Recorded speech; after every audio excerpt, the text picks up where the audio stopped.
Bay mukhang handa na nga ito si Luka Doncic para harapin na itong kanyang dating team na Dallas Mavericks. Well, dito na sa schedule ng Lakers para sa mga hindi pa nakakaalam. Ang susunod na nga nila dito makakaharap by Wednesday ay itong dating team na nga ni Luka Doncic. Wala na nga dito ang iba kundi ang team ng Dallas Mavericks. Pero itong Mavericks owner ay mukhang hindi pa sila dito tapos sa kanilang pamamahiya. Itong kanilang dating superstar na si Luka Doncic. Dahil kamakailan lang sa nilabas na nga nila ditong video, makikitang tinakpan ng Mavericks logo ang mukha dito ni Luka. May mga ilang fans naman ni Doncic ay hindi talaga ito nagustuhan. At meron pa naging usap-usapan dito pa sa isang balita na pinagbabawal na umano ang pagsusuot dito ng Luka Doncic jersey sa loob ng Mavericks Arena. Mukhang ito ang kanilang paraan para kalimutan na ang ginawang ditong legacy ni Luka Doncic para sa kanilang kuponan na Dallas Mavericks, at mas lalong ikinagali ito ng mga taga-suporta na nga dito ni Luka nang dahil na nga dito sa pagbabastos ng Mavericks owner, na kung saan matatandaan naman dito sa nakarang taon ay buhat balikat niya nang dinala niya itong team ng Dallas Mavericks para dalhin dito sa NBA Finals na nakarang season. Kaya kahapon naman sa laban nila ay nagpakita na nga dito ang tunay na Luka Doncic para iangat ang Los Angeles Lakers laban sa Denver Nuggets para sa pangalawang panalo nila sa huling ikasampung pagtatagpo ng dalawang kuponan na ito. Kaya naman itong si Luka ay gumawa siya dito ng 32 points, 10 rebounds, 7 assists, may 4 steals and 1 block.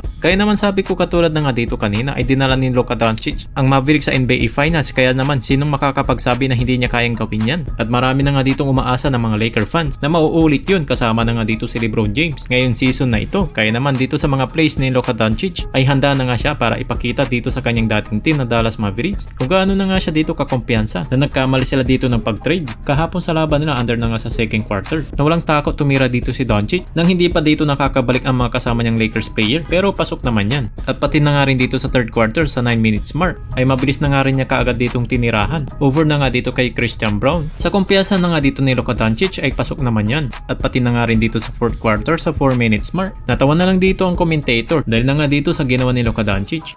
Dominant minutes.